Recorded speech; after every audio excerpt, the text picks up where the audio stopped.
नमस्कार, स्वागत है आपका क्यू वाइव नेटवर्क पर। मैं हूं नीलू व्यास और इस घंटे की live updates point of view में बात करते हैं एक और सुप्रीम कोर्ट के ऑर्डर की। आज सुप्रीम कोर्ट के फैसले का बहुत सारे फैसलों का ही दिन है। अभी थोड़ी देर पहले हमने आपसे बातचीत की थी कि किस तरीके से जो चुनाव आयुक्त है उनका चयन एक कमेटी द्वारा किया जाएगा, बिल्कुल जैसे कि सीबीआई चीफ का चयन होता है।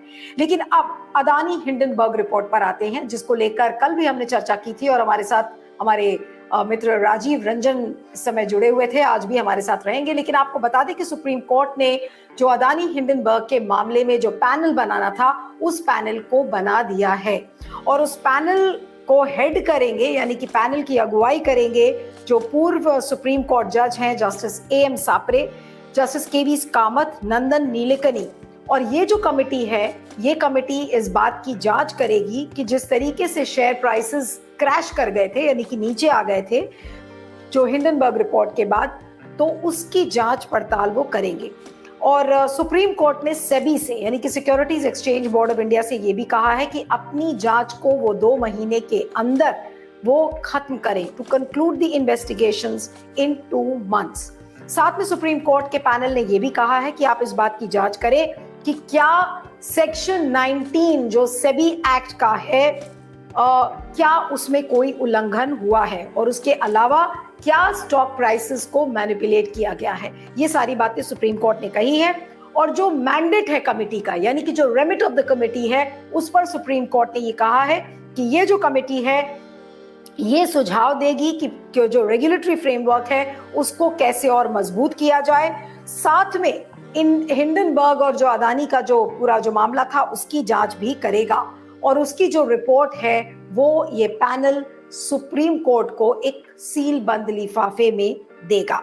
अब आपको याद दिला दें कि पहले जब सभी ने सुप्रीम कोर्ट में जो अपना सजेशन दिया था, उन्होंने कहा था कि वो शॉर्ट सेलिंग को बंद करने के फेवर में नहीं है।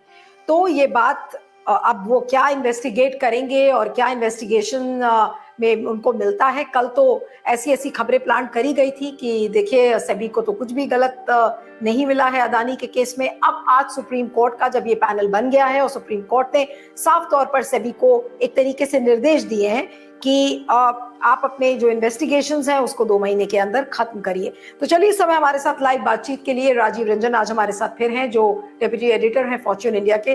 Thank you so much Rajiv. और जो ये आज पैनल बनाया गया है और जिस तरीके से सभी को निर्देश दिए हैं सुप्रीम कोर्ट ने, तो राजीव है कि अब इसको इंटरप्रिटेशन के पॉइंट ऑफ व्यू से अगर हम देखें तो सेबी ने अपना काम नहीं किया है और अब एक तरीके से सुप्रीम कोर्ट ने सेबी को निर्देश दिए हैं कि अब आप इन्वेस्टिगेशन को 2 महीने के अंदर खत्म करिए। क्या इसको ऐसे समझें? आपका इंटरप्रिटेशन बहुत अच्छा है, बहुत सही है।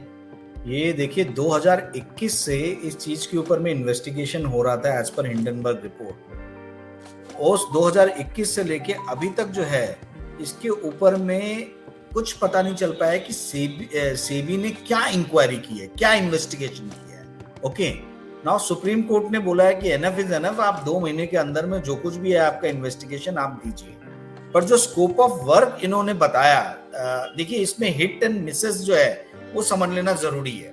तो एक चीज तो जो अच्छा किया सुप्रीम कोर्ट ने वो ये बोला कि भैया 2 महीने के अंदर में आप इसकी ये कीजिए, इंक्वायरी कीजिए और आप एक हमको रिपोर्ट सौंपिए।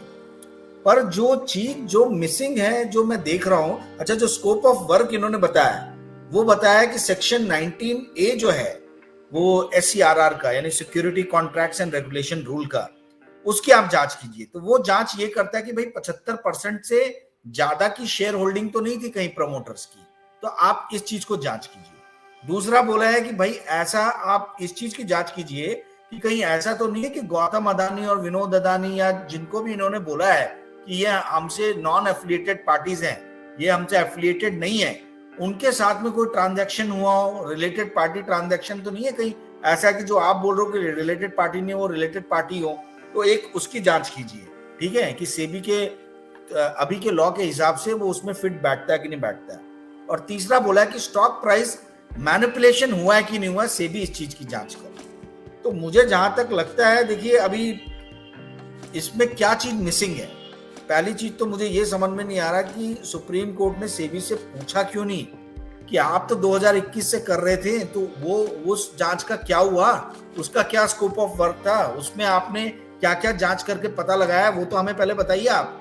तो वो सब तो कुछ आया नहीं, और अभी एक डिफाइन कर दिया स्कोप ऑफ वर्क कि भाई ये आपको करना है। दूसरी चीज जो सबसे बड़ी मिसिंग है, अभी तो बात है कि ये जो 4 पिटिशंस फाइल की गई थी, ये उसके संदर्भ में सुप्रीम कोर्ट ने सेबी से ये पूछा है। अब 21 से ये वो जांच कर रहे हैं, क्या जो 4 पिटिशंस फाइल की गई थी उन्होंने इसका संज्ञान लिया था? सुप्रीम कोर्ट कहेगा कि जो पिटिशंस उसके सामने आई थी उसके संदर्भ में वो ये बात पूछ रहा है सेबी से, ये भी तो कह सकता है ना। नहीं बट देखिए ये इतना बड़ा इशू हो गया है, सुप्रीम कोर्ट ने खुद से होके बोला है गवर्नमेंट को कि भाई हमको बंद लिफाफे में आपसे कमिटी मेंबर्स के नाम की हमको जरूरत नहीं है, ठीक है। तो अभी एक चीज तो मुझे ये समझ में नहीं आ रही, तो अभी फिर सुप्रीम कोर्ट ने बंद लिफाफे में क्यों मांगा है? जांच कमेटी की जो भी रिपोर्ट होगी उन्होंने बोला बंद इसमें कीजिए, और मुझे तो ये समझ में नहीं आ रहा कि कौन से रूल में बैठता है, कौन सा लॉ है, कौन सा प्रावधान है जिसमें सारी रिपोर्ट जो है बंद लिफाफे में करके दी जाती हैं। अब ये क्या प्रचलन चल गया, मुझे तो ये नहीं समझ में आ रहा, बट ठीक है चलिए, अब जो भी है। इसमें जो सबसे बड़ी चीज जो मिसिंग है वो है मनी लॉन्ड्रिंग का, जो कि हिंडनबर्ग ने सबसे ज्यादा संगीन आरोप लगाए थे। देखिए सेबी जो है it is not well equipped enough to investigate